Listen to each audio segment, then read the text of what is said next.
contracts to corporations in exchange for campaign contributions. Kash Patel flew his girlfriend around the country on a multi-million-dollar jet that taxpayers paid for. Kristi Noem gave companies she's affiliated with hundreds of millions of tax dollars, then went out and spent another $200 million on 2 private jets for her travel. For 12 months, this administration has been taking billions of taxpayer dollars from American people and have been giving it away to their own companies in the form of tax cuts, government contracts, or other government-funded subsidies. So Congress has a role in getting rid of fraud, I will admit that, in any federally funded government program. However, I think the fraud that the American people are concerned about is that the Republicans are taking away Americans' health care so that ultra-billionaires can get more tax cuts. The real fraud is the dehumanization and demonization of the working-class Americans and immigrants to distract folks away from A House hearing on Medicaid fraud in Minnesota took a sharp and revealing turn today when Representative Jasmine Crockett of Texas cut through hours of charged rhetoric with a single, pointed question that forced the room to reset. If you want reporting that slows these moments down and explains what is actually happening behind the political noise, make sure you subscribe so you do not miss future coverage. Filed complaint against Waltz over fraud allegations. Minnesota adds Medicaid fraud verification amid alleged $9 billion loss. Minnesota's Somali fraudsters paid for rich lifestyles with stolen money. What investigators still haven't asked about Minnesota's fraud. I hope to ask that. Trump deploys 2,000 federal agents to Minnesota. Venezuela's been dealt with. Somali scammers should be next. Beyond parody, Craigslist ad from a daycare center in Minneapolis seeks to hire 20 child actors. Dr. Oz orders full-scale federal audit of Minnesota Medicaid. Did you miss a story about alleged Medicaid fraud from a Somali-run health services provider in Maine? A YouTuber's follow-up video on Minnesota fraud is just as wild. HHS to close Biden-era loophole that lets states pay child care providers without counting attendance. Yield that. Thank Without objection, so ordered. Chair now recognize Ms. Jasmine Crockett from Texas. Thank you so much, Mr. Chair, and for every witness that is here, thank you so much for your time and your attention. I just have one quick question. I have not been here the entire hearing, but I don't think this question has been posed for each of you, and we can start at the far end. Do you believe that all Somalis are engaged in fraud? I do not, and I'd like to... Okay, just yes or no. Next. Of course not. Oh, absolutely not. We have good Somali people in our state. Okay. Absolutely not. Okay, thank you so much. I just want to make sure I level set because it seems like we want to continue to, especially as we just heard those particular articles entered into the record, we want to continue to just make it seem as if you are Somali, then somehow you are a fraudster. And this administration has decided that it wants a target on their backs. And so when my colleague, Ms. Randall, decided that she wanted to talk about the threats that are being made towards various Somali people, the reason she brought it up is because this particular side of the aisle has a tendency of if one person does something bad, especially if they are an immigrant, then we are going to cast aside that entire community. So I wanted to level set, and I appreciate your honesty because that's something that we very rarely get from my colleagues on the other side of the aisle. In fact, if we want to talk about fraud, I got a lot of fraud that we're going to talk about because we're going to get into this, but I am very curious to hear, let me ask you, Mr. Ballou, are you aware of allegations that $50,000 in taxpayer dollars have been given to someone that is currently sitting in this administration by the name of Tom Homan? Are you aware?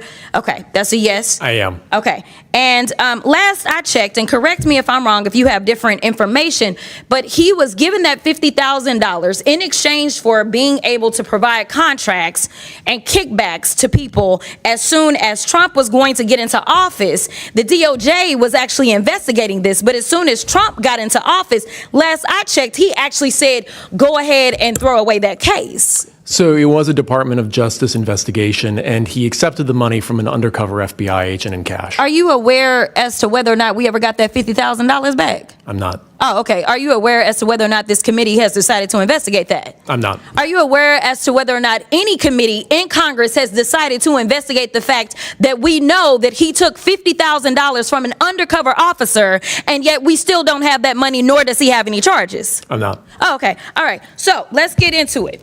We're living through the most corrupt presidential administration in American history, a $300 million ballroom, a $230 million payout from the Department of Justice because the president got his feelings hurt because he had to be investigated for being a criminal.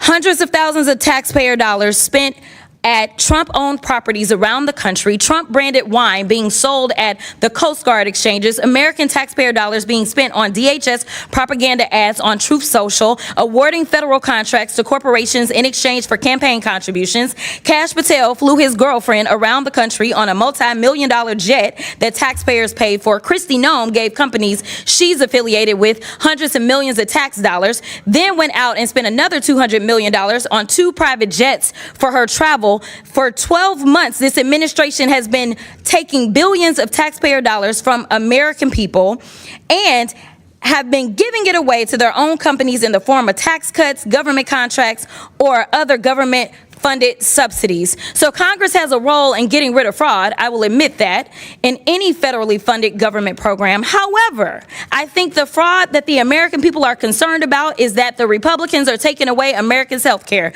so that ultra-billionaires can get more tax cuts. The real fraud is the dehumanization and demonization of the working class Americans and immigrants to distract folks away from corporate socialism that's happening because of the Republicans. So this is truly the definition of throwing away the baby with the bathwater. The Republican philosophy is that if the cost of living for the average American increases, they're on their own. But if the cost of doing business increases for the wealthiest people on earth, well, then it's the government job to bail them out. But I want to get to my last question because, Mr. Ballou, I got to give you a chance. He's been issuing pardons for numerous people who have defrauded the American people. And Republicans on this committee, yeah, just as quiet as the room just got, right? So, Mr. Ballou, talk to me about how the Trump administration has welcomed fraud across government by purging DOJ attorneys and shuttering ethics office across the federal government. Well, one of the things that's been a common theme in this discussion so far is potential government employee involvement in some of these schemes. That hasn't been proven yet, but it does seem to be alleged. The concern that I have is the office that would prosecute that in the Department of Justice, the Public Integrity Section, has been largely defunded and decimated. Thank you so much. And my time has expired, but I do have some UCs, Mr. Chairman. You want to do them now? I do. Okay. The first one is from Truth Out. Trump grants clemency to executive who led $205 million Medicare fraud scheme. Without objections ordered. The next one is Trump commutes sentence of Dr. Solomon Melgen, eye doctor, found guilty of Medicare fraud. Without objections ordered. The next one, healthcare fraudster Philip Esfermaze is latest Trump clemency recipient to be arrested. He defrauded more than $1 billion from Medicare. Without objections ordered. Trump pardons nursing home owner and supporter convicted of $7 million in tax evasion. Without objections ordered. Trump and we'll pardons- want all that stuff to put in the record. So, I will. I got you. Trump pardons cost victims and taxpayers $1.3 billion, House Judiciary Committee Democrats review says. All right, without objection, so ordered. Chair now. Crockett entered the hearing late after witnesses had already listened to a barrage of headlines, articles, and statements entered into the record that repeatedly linked alleged fraud in Minnesota to the state's Somali community. The tone had grown increasingly accusatory, with some commentary blurring the line between investigating criminal conduct and stigmatizing an entire immigrant population. Rather than launching immediately into policy, Crockett began with what she called a level-setting question. Crockett then explained why she believed the distinction was necessary. She argued that rhetoric coming from lawmakers and media coverage had contributed to real-world threats against Somali Americans in Minnesota, and that painting entire communities with suspicion risks dehumanization rather than accountability. If you want continued coverage that explains how rhetoric in Washington translates into real-world consequences, subscribe to the channel so you stay informed.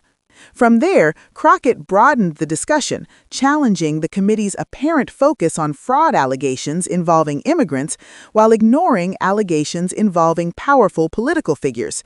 She questioned a witness about reported allegations that a senior Trump administration official had accepted tens of thousands of dollars in cash from an undercover law enforcement operation tied to contracts and kickbacks, an investigation that she said was dropped after Trump took office. It is important to clarify for viewers that Crockett was referencing allegations that have circulated publicly but have not resulted in charges. Her line of questioning was not a legal finding, but a political argument about consistency in oversight, who gets investigated and who does not. Crockett pressed the witness on whether the money had ever been recovered or whether Congress had investigated the matter.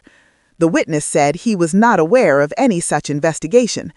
That exchange highlighted a broader point Crockett was making, that congressional oversight often focuses downward, scrutinizing marginalized communities, while avoiding scrutiny upward toward those in power.